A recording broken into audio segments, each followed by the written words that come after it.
Ich meine, bei deinen Songs jetzt zum Beispiel, wenn du die selber hörst, machen dir deine eigenen Songs Spass? Oder bist du jemand so einer, der nachher findet, ja nein, ich lasse die Welt hören sozusagen, weißt, ich tue das raus und ich aber nicht, ich vibe, also weißt du, vibest du mit deinen Songs? So findest du, hörst du deine Songs?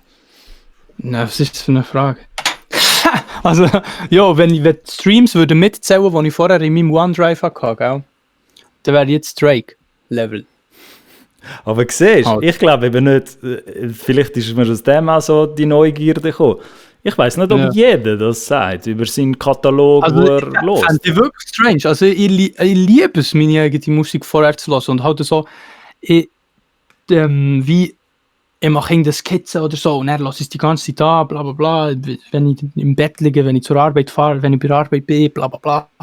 Und nachher, einfach so bleibt es immer lebendig. Ich tue immer die neueste Version direkt auf OneDrive und dann wird das dort gelost und wenn ich irgendeine Idee habe, wird das dazugefügt und es lebt einfach so. Das ganze Projekt ist einfach im Moment so in dem Status, dass es einfach so 8 Versionen gibt und jede ist ein bisschen mehr drauf oder ein bisschen mehr oder ein bisschen superer gemixt oder ein bisschen bla bla bla.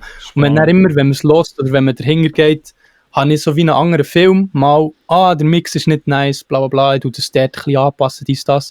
Dann am anderen Tag habe ich vielleicht das Gefühl, der hat jetzt die Idee für einen nice Verse oder so, bla bla bla. Und nachher nehme ich den auch.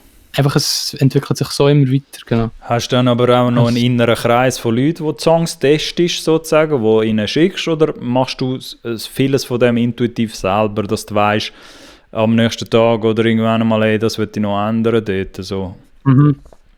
Also es gibt auf jeden Fall Songs, die noch wie zu persönlich oder so wie, wo ich bei mir behalten noch, aber auch, jetzt gerade so bei Blam Blam ist zum Beispiel gesehen, ja, ich mache ein Beat, 10 Minuten, dann mache ich einen Verse, 20 Minuten, ersten Verse gemacht, Hook gemacht, schicke es mal ins Team. Einfach so, weil gerade die Energie komplett übersteuert.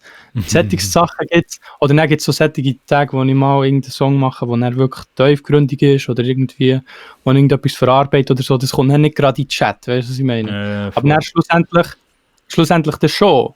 Also so, ich will ihnen das schon mal zeigen und schauen, was sie dazu sagen und so. Das ist schon wichtig. Weil wenn man sich dann die ganze Zeit im Kopf selber ausdenkt, was kann das die und die Person darüber denken, so, man muss dir gar nicht Gedanken machen, man muss der Person echt zeigen und hören, was sie sagt. So. Du treibst sie nur selber in Wahnsinn, wenn das nachher immer bei dir behaltest und erst ganz am Schluss den Leuten zeigst. Aber es ist genau so, wie du vorher gesagt hast, dass jetzt eher ein bisschen der neue Prozess bei dir reinkommt, ist, dass du halt auch so Ideen kannst loslassen und auch anderen Leuten kannst geben und das kommt wie so ein bisschen mit einem neuen Mindstate oder so, mit einem neuen Mindset.